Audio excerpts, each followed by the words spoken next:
Siyakhuleka ke mangunini nakuzo zonke indawo lapho nithamele lo hlelo phansi kwesihloko Ezamathonga nomsamo lapho sicobelelana ngolwazi. Welcome to our special edition where we are talking about Africanism and African spirituality on Sish TV under the theme Ezamathonga nomsamo, and I'm your host Shobel'Khulu Kasimelani. So today I would like to talk about a very important subject that it's one of the subjects that has lost its true meaning and its true history. Our subject today is how do South African people understood God in their own ancient times. So we know that in our later generation many people have lost so much information about our culture, about our tradition, about our spirituality as African people, specifically South African people, because due to our oral tradition, meaning that everything that we had in our past was never documented, azange yabhalwa phansi to a level that we could refer to a certain book in order to understand who we are as South African people. Here we are talking about the people who were once a mighty nation of the Ngunis. In a proper way, they call them Abenguni, meaning those who do not even transgress or did anything that is anti-God. So automatically the word Abenguni, Noma Nguni nation, simplifies that we once knew about the existence of the Supreme Being, which in our today's term we call him God. So who is God? We understood that God is the creator of our own forefathers, those who have lived before our time. We knew that somebody out there has created human beings and therefore he has made them to come into existence. Then those particular human beings have evolved or changed from being human beings into spirit beings. So we understood. It was very clear. We did not have any contradiction in terms of that. South African people understood God as Umvelinqangi, which was the term that was used by the Ngunis and the Zulus. Umvelinqangi means the one that came before or the one that exists on his own. So therefore, as African people, we knew God before even the missionaries has arrived in our country. As we know that in 1652, the Dutch East Indian Company has entered into our land, and that therefore they came in terms of trade. Then at a later stage, they came in collision with the missionaries, which are the people that has brought the first religion in the South African soil, which was not yet called Christianity, but it was the teaching that has taught us to know God in their own ways. So we understood God. Definitely we understood God as African people. Therefore, we also had our own prophets, Izanusi, those people whom had to speak to God in their own ways, get the messages and becoming the custodians of our own African culture. So we were called Abengoni, those who do not transgress, because of we submitted ourselves to the will of one God. We understood God in his own unity. We understood Unitarianism more than anything as African people.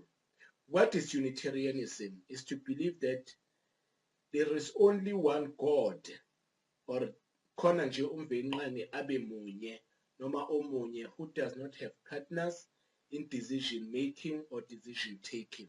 So we knew that this one, we will call him Lo Omkhulu, Omkhulu bethu, meaning the one who is greater than our own forefathers or our ancestors. So therefore the word, it was a descriptive noun that was given or trying to explain this supreme being whom we call him Umvelinqangi, or we title him as Umdali, or we title him as Usomandla, or we title him as Takamacholo. The Sutus used to call him like that. and the Xhosas used to call him Qamata, and our brothers from the other side who were the Venda-speaking people, they used to call him Mwali. So we had a direct name that will refer to this supreme being, whom today we call him God. Even though I do not agree with the word God, because of God, it means only a supreme being, and it can be in comparison with somebody that is the greatest in our time. God and Lord, those are terms that are English terms that can be given to any person that is there, like a godfather, a godmother, a godson, or so. But we understood God, this supreme being or the creator, as Umvelingangi, because of we did not have any traces of him. Where is he coming from? But we knew that there is this superpower that has created our forefathers. Therefore, the role of God in African perspective is to understand that it is him who is Usomandla, the one who possesses all powers. One, he possesses the power of life and death, we knew. And therefore, even though in our African perspective we don't believe that people do die or people dies, but we believe that people changes a form into another form, or they transform into something else, which in this context is a human being, as we know that it is a formation of the body and soul. If a person dies or a person passes on, it is where the body decides to divorce the soul. Therefore, the body will be buried somewhere, can be cremated, or can be done away in a certain method or so. But the soul will transform into a spirit and will go into another life. This is quite a different understanding in a South African context than what we call it a reincarnation. Ukubuya kwesibili ngokwenyama. That is what a reincarnation is. But we do believe that their spirits do not die. It can always come back and live in a body of a certain person through a possession. So our role as South African people with God, we knew that it is through the mercy of this supreme God, therefore, that will allow our parents or our forefathers' spirits to return to us as Ihlozi, which is another type of an ancestor, because of we have two types of ancestors, the one that is interactive and the one that is not interactive. The one that is interactive automatically, or so we will call them Ihlozi, and the one that is interactive, who has rested, we call them Abalele noma bangasekho. Specifically, we say labo bangamathongo. Those who have rested, who are sleeping, but yet can hear everything that we are saying because of they're in a better place. So therefore, the role of Umvelingangi, or God, is the one that has created us, and we knew that he has created the plants, he has created the trees, he has created animals, he has created everything that is there.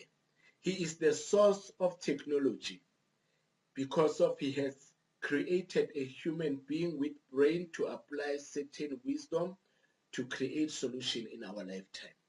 We understood there was no contradiction or misinformation about God in our African culture. Hence, we used to call him Umvelingangi.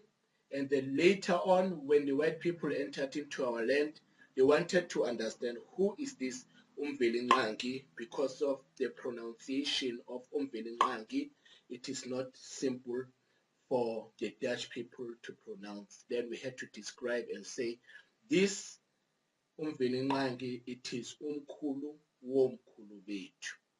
That is where now the word uNkulunkulu came from.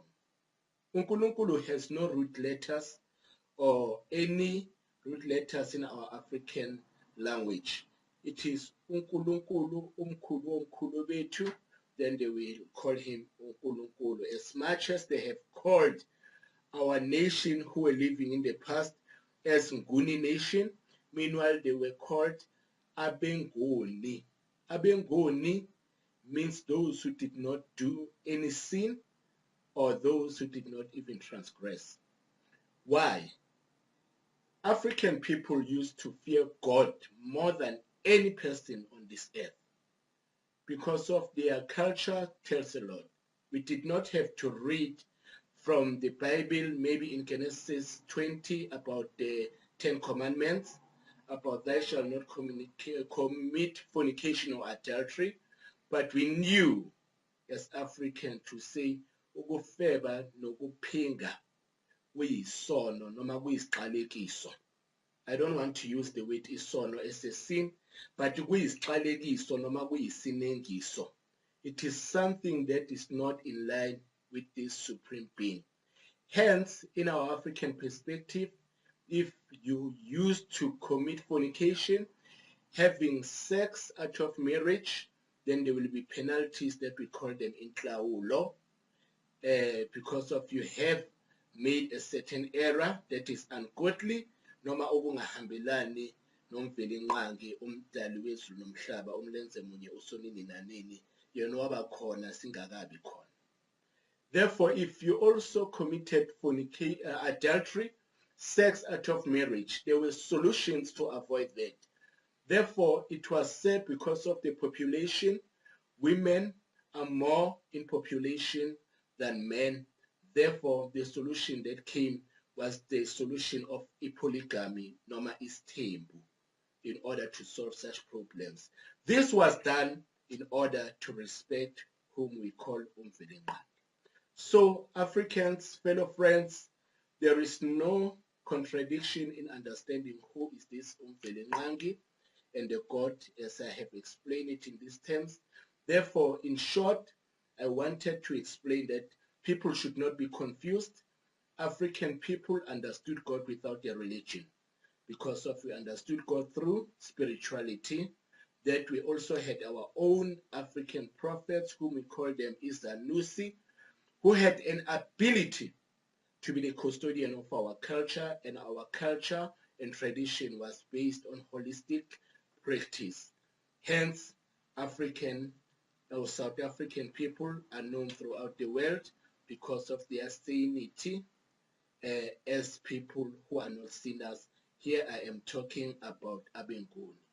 Therefore, this has brought me to the end of our program on the issue of an African person and understanding God in his own African perspective or context.